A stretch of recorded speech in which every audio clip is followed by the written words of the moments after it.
Hey, I'd like to welcome you to another episode of Mission Matters. My name is Adam Torres, and if you'd like to apply to be a guest on the show, just head on over to missionmatters.com and click on Be Our Guest to apply. All right, so today's guest is Emily Gold Mears. She's an author and healthcare advocate over at Optimizing Your Health. Emily, welcome to the show. Well, thank you so much for having me, Adam.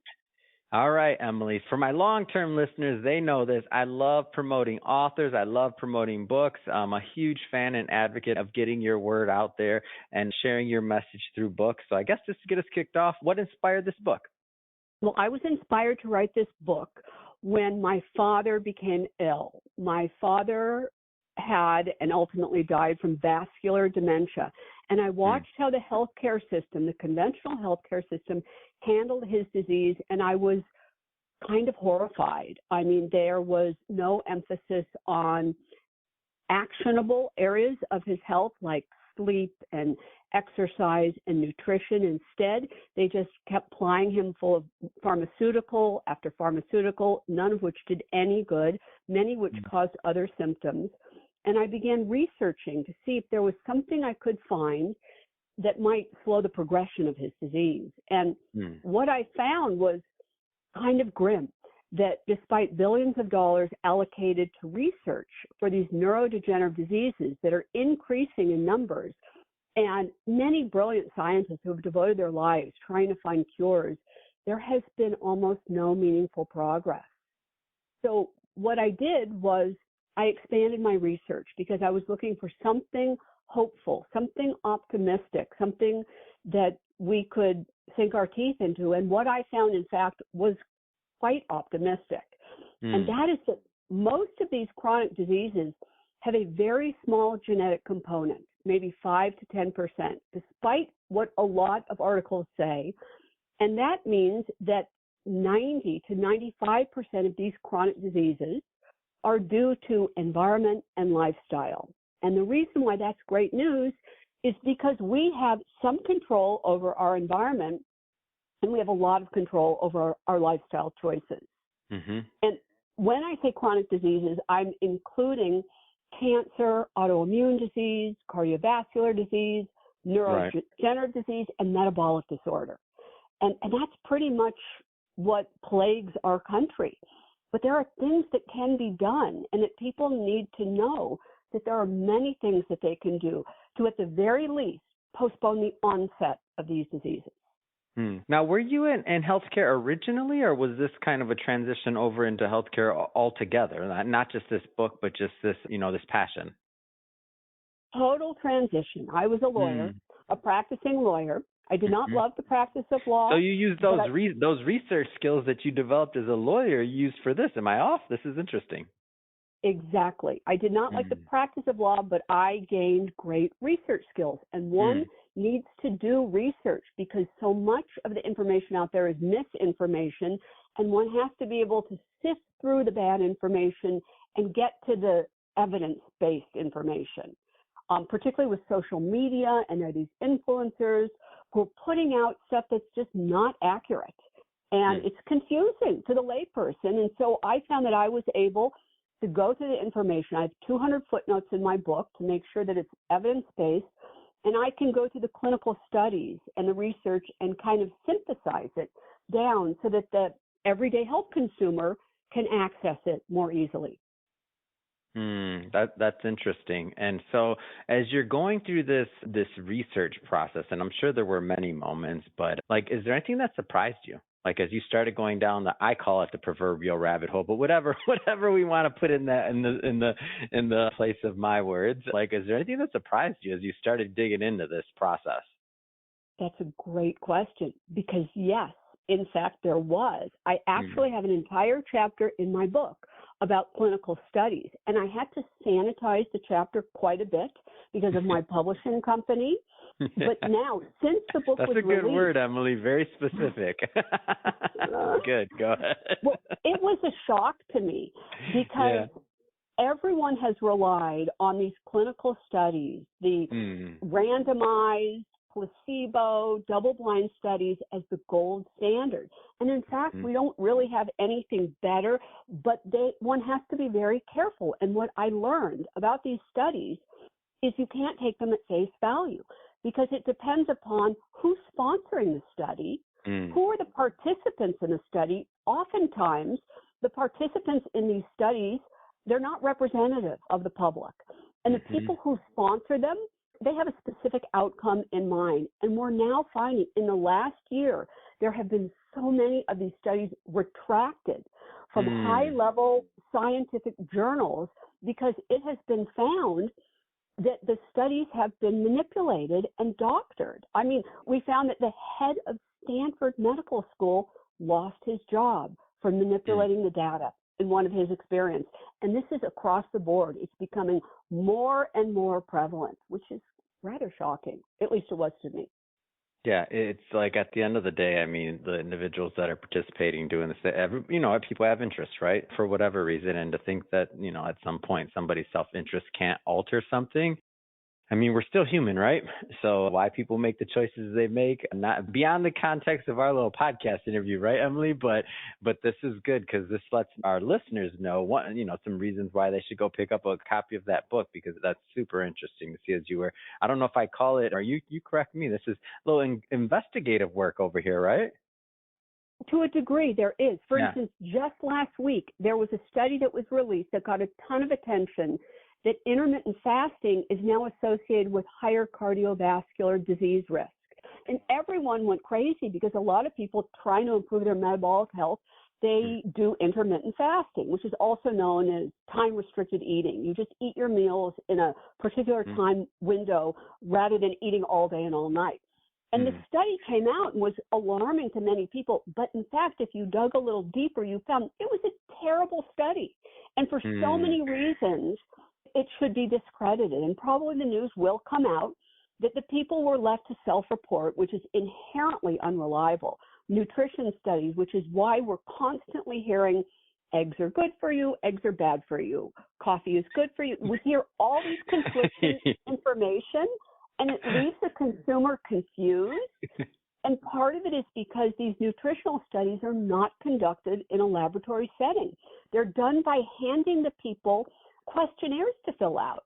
And we know that maybe it's not ill-intended, but people, they don't report accurately because it's just not laboratory controlled. And so we get all this conflicting nutrition information.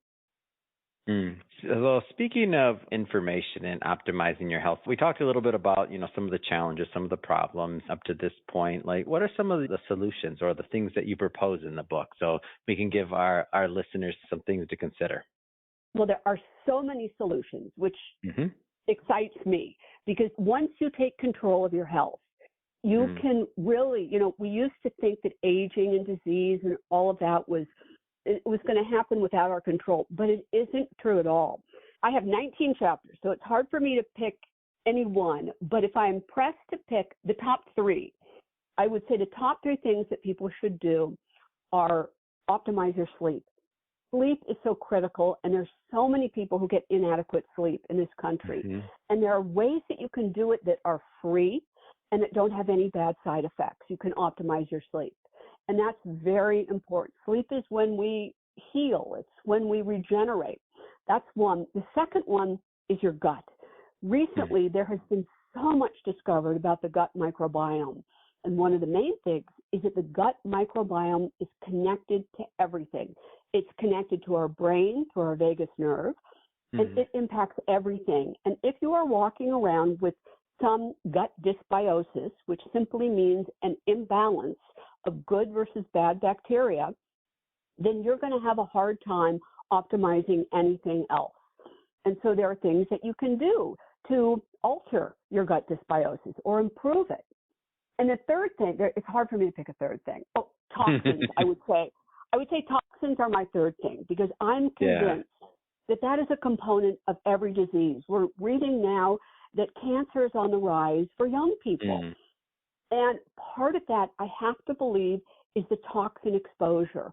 Our food supply is so heavily tainted with pesticides and fungicides and herbicides, and our soil is tainted we are just confronted. Our products that we use in our home, our Yeah. personal care products, our cleaning products, our cookware. There are so many non-toxic alternatives available today that while we cannot eliminate all of our toxin exposure, we can definitely make it better.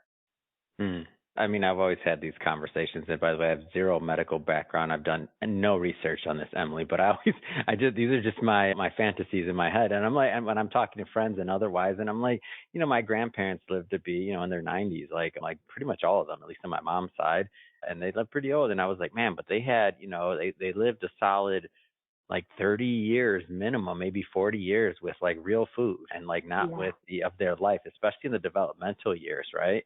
And so when you think about all the things that you described, now imagine, being a kid growing up in that, right? And then it's so hard for people to be consumers for a lot of things, honestly, like in all reality, especially with Amazon and otherwise, where your products are coming, what's the actual manufacturing, is there an actual control system on that particular piece of cookware that you're using, right? Like all these different things that are coming. I'm like, wow, it's a lot. It's a lot to take in, right? It is. It is. But I try to break it down. Mm. So, and I encourage people not to become overwhelmed and do everything, but to take one or two steps at a time. Every incremental improvement that one makes, they will have a positive impact. And then hopefully they'll be incentivized to continue and take more steps. Mm. I know one of the things that you're known for is encouraging others to become their own healthcare advocates. What do you mean by that? Well, gone is the day, unfortunately, where you can outsource your entire healthcare to your doctor. It's just a different world. The healthcare system is in very bad shape, and pretty much everyone will agree with that. The doctors are pressed by the insurance companies. They can only allocate a very short amount of time to every patient. And the reality is, you know your body better than anybody else. You are an expert in you. And while the doctor may give you some guidance, you have to at least collaborate with the doctor and say, I'm not sure I want to do that because I don't feel good when I do that. They're very quick to prescribe pharmaceuticals, and without question, there are instances where pharmaceuticals are life-saving, but not always. Not always. And so I really encourage people to not be fearful to ask questions of your healthcare provider, and on occasion, when it feels right, to go against their advice. Mm. Yeah, and one of the things I think sometimes people hear this, and I just want to be clear, so you're not saying no medical is, it's just saying that you should be advocating for yourself. Like that's the thing. You have to take responsibility. You can't and maybe we should have never left it all to the doctors or anything else, because that's what also got us into in this mess, right? If we would have been, if we had a culture of advocacy, healthcare advocacy for ourselves, maybe we'd be in a different place, right? Absolutely. And I am the first one to say, if you get in a car accident or you break a leg or a bone, or if you have what they call an acute infection, you want to go straight to your conventionally trained doctor. That is what they are trained to help you with, and they do a brilliant job at it. But these other diseases, the chronic diseases, they're multifactorial, and most of them cannot be reversed by a pharmaceutical.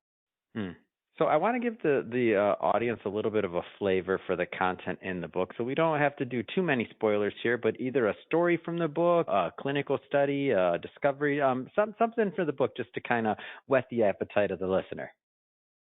Well, my first chapter is about the oral microbiome, which doesn't get nearly enough attention. Optimal health, in my opinion, literally begins in your mouth. There's a clear two-way relationship between oral wellness and systemic wellness.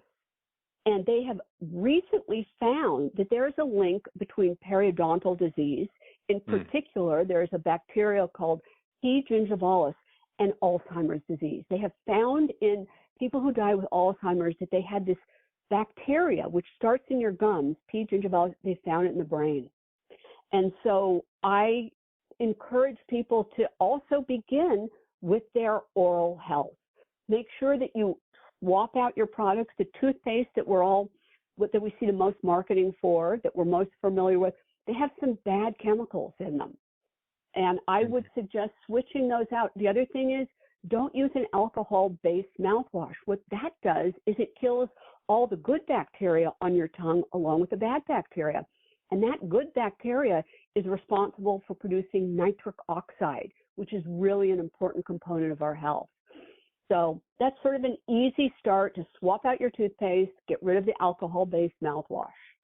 Oh man, I'm writing that one down. I don't know if mine is alcohol based or not. I never looked at the but I love this though because that's a significant tip, but it's something that does not take a lot of work, like you can make that choice and you can buy a new brand, you can make sure it's not alcohol based. And I love that. And I love that example because I'm guessing, correct me if I'm wrong, like the book is peppered with actionable tips that you can, start implementing like right away, like that one that you just gave, which is get rid of the alcohol-based mouthwash, right? Every chapter has action steps at the end. Every chapter has a personal story to illustrate the concept and then action steps at the end. Yeah, this is good. This is good, Emily. And I know my book's in the mail, so I'm going to be going through there. And for my audience, I'm going to be creating some videos around the book as well. So definitely follow Ask Adam Torres, and you'll see on all platforms, and you're going to see some videos come out about optimizing your health, the book as well. That being said, Emily, it has been great having you on the show today, getting to know more about you, your background, of course, the book, Optimizing Your Health, an approachable guide to reducing your risk of chronic disease. That being said, Emily, if somebody's listening to this and they want to follow up, grab a copy of the book, learn more, how do they do those things?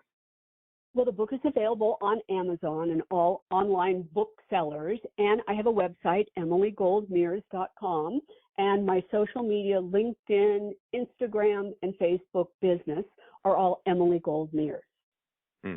Fantastic. And for everybody listening, we'll put all that in the show notes so you can just click on the links and head right on over. And speaking of the audience, if this is your first time with Mission Matters and you haven't hit that subscribe button yet, well, hey, now is your chance. Hit that subscribe button because we have many more mission-based entrepreneurs, executives, and experts coming up on the line, and we don't want you to miss a thing. Emily, it has been such a pleasure. Thanks again so much for coming on the show. Well, thank you for the opportunity, Adam. I enjoyed speaking with you.